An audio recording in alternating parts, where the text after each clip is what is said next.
วิถีชีวิตของคนในชุมชนเรานี่แหละมันเป็นกิจกรรมให้กับนักท่องเที่ยวที่มาศึกษาดูงานในชุมชนเรามีทุนชุมชนแล้วที่ว่าเราไม่ต้องไปนั่งหาซื้อหาทำอย่างเงี้ยเช่นกะปิเราก็หาเองได้ดินเราก็มีจากทะเลอะไรอย่างเงี้ยแม้กระทั่งเนี่ยเปลือกกลางเราก็มีแล้วก็ไปฟันเปลือกมาต้มน้ำย้อมผ้าคือเรามีทุนชุมชนอยู่แล้วเราไม่ต้องไปลงทุนเยอะ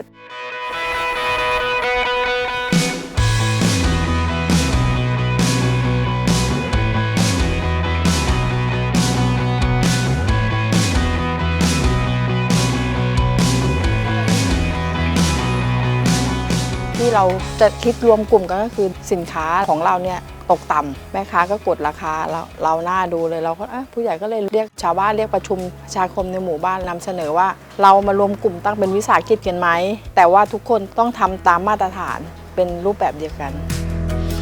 ตอนแรกเลยกลุ่มมันมีแค่กะปิกับกุ้งแห้งเหมือนกับว่าขายของตามฤดูเราไม่ต้องไปลงทุนที่ว่าจะต้องไปเอาตรงนู้นมาขายนี้มาขายเจออันไหนก็คือมีขายเมื่อนั้นก็คือว่ารอจากของทะเลอย่างเดียวคือพี่จะเน้นตรงนี้มากกว่าคือไม่ต้องไปลงทุนนะ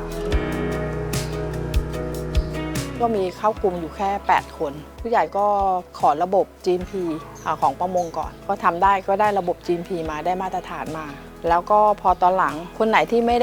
ได้มาตรฐานเราก็ไม่ได้ซื้อเขาเนาะคนไหนไม่ได้เป็นสมาชิกเราก็ไม่ได้รับซื้อเขาเหมือนกันพอแม่ค้ามาปุ๊บเขาก็โดนกดราคานี่แหละแต่ว่าคนที่อยู่กับเรา8คนเนี่ยเราตั้งราคากลางเลยกลุ่มซื้อราคานี้เลยทีนี้ทุกคนก็จะมองเห็นเองขอเข้ากลุ่มดีกว่าทุกคนก็จะเดินเข้ามาเองพอเข้ามาก็ณปัจจุบันนี้เรามีสมาชิกทั้งหมด52ครัวเรือน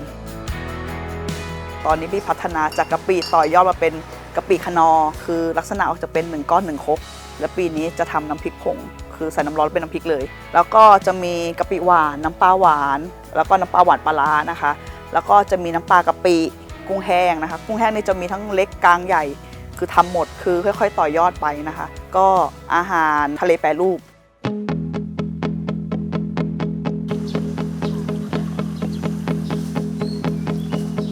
เราถามทุกคนก่อนว่าเต็มใจเข้ามาเป็นในสมาชิกไหม1ทุกคนจะต้องลงหุ้นลงค่าหุ้นกับเรานะคะลงค่าหุ้นกับกลุ่มหุ้นละ100 บาท2ก็คือคนในชุมชนเท่านั้นที่จะมาเป็นสมาชิกเราได้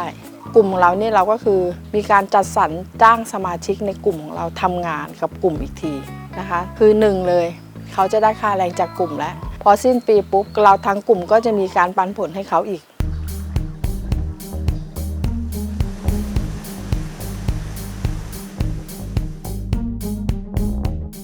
เราได้เป็นหมู่บ้านเศรษฐกิจพอเพียงนะคะแล้วก็มีโครงการแนบท้ายมาด้วยก็คือหมู่บ้านท่องเที่ยวเราก็เรียกประชาคมเหมือนกันถามว่าคนในชุมชนพร้อมไหมทีแรกก็บอกว่าอุ้ยไม่เอาหรอกผู้ใหญ่เราทำไม่ได้หรอกแต่เราผู้ใหญ่ก็จะเสนอไปว่าไม่ได้ให้เราไปพูดไม่ได้ให้เราไปทำอะไรแต่เพียงให้เราคอยดูแลเอาวิถีชีวิตของเรานี่แหละให้กับนักท่องเที่ยวคอยพูดคุยกับเขาก็เลยลองดูวิถีเดิมๆของเขายังอยู่ไงที่พี่แบบว่าสังเกตดูว่ามันยังเป็นชุมชนเขายังอนุรักษ์สิ่งเดิมๆของเขาอยู่แบบเนี้ยที่ว่าดั้งเดิมนะคะจากเช่นการทำกะปิเมื่อก่อนใช้ตำเดี๋ยวนี้ใช้เครื่องโม่พี่ก็เลยหยิบตรงเนี้ยเอามาทำเป็นกิจกรรมให้คนข้างนอกเขารู้ว่าเมื่อก่อนตำกะปิก็ต้องตำพ่อไข่เค็มริมทะเลเป็นการถนอมอาหารของคนในชุมชนพี่ก็หยิบยกออกมาเป็นกิจกรรมมัดย้อมก็เหมือนกันนะคะเมื่อก่อนเขาก็เอามาย้อมแหย้อมอวนให้มันใหม่พี่ก็เลยเอามาลองย้อมเสื้อการตกปูการทิปกระดานเก็บหอยเอามาทำเป็นกิจกรรมการท่องเที่ยวคือทุกคนก็ลองดูเห็นด้วยแล้วก็อย่างน้อยเขามีอาชีพนะคะเนี่ยอาชีพเนี่ยก็เหมือนกับว่าทุกคนเป็นสมาชิกอยู่ในกลุ่มคุณขายสินค้าได้พอพี่ทำท่องเที่ยวเขาสินค้ามาขายเขามีรายได้กลับไปเหมือนกับว่าเขาได้ทั้ง2ต่อเลยนะเขาเป็นสมาชิกด้วยได้ผลประโยชน์มีการปันผลด้วยแล้วก็สินค้าเขาก็มาขายกับนักท่องเที่ยวได้อีก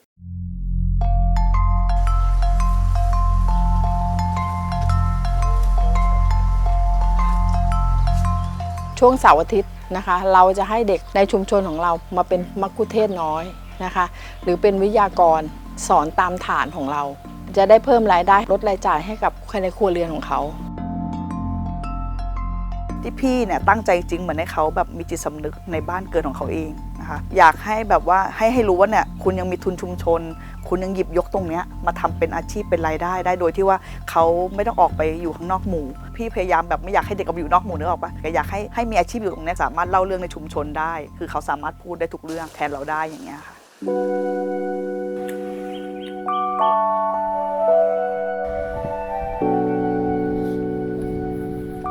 คนในชุมชนเราช่วงแรกเลยนะมีปัญหาเรื่องหนี้สินมากเรื่องหนี้สินก็คือกู้นอกระบบ แต่ถามว่าทุกคนนะไม่ได้จำเป็นว่าเราต้องเพิ่มรายจ่ายหรือว่าลดรายจ่ายการทำบัญชีครัวเรือนเราก็พูดนะเราก็จะบอกเขาไม่ต้องจดทุกอย่างไม่ต้องทำทุกวันไม่ต้องบอกว่าต้องจดไอ้นั่นทุกวันต้องจดนี่ไม่ต้องเราสรุปมาอาทิตย์นี้เราได้เท่าไหร่ทีแรกเขาก็ไม่เอานะเขาก็ไม่ทำพอเราพูดคุยแบบนี้ทำความเข้าใจให้เขาแล้วโอเคเขาทำพอถึงสิ้นเดือนมาโอ้เขารู้แล้วเขาสรุปได้แล้วก็คือว่าเดือนนี้เขาเหลือแค่200เขาก็ยังดีไม่เป็นหนี้ไงแล้วอีกทีเราต้องมีใจให้กับเขาด้วยเราอย่าไปคิดเล็กคิดน้อยเสียสละได้เราต้องเสียให้เขานะคะการเป็นผู้นำที่ดีนะคะมันเกิดจากความร่วมแรงร่วมใจกันมากกว่านะคะเกิดจากความสามัคคีของชุมชนเอง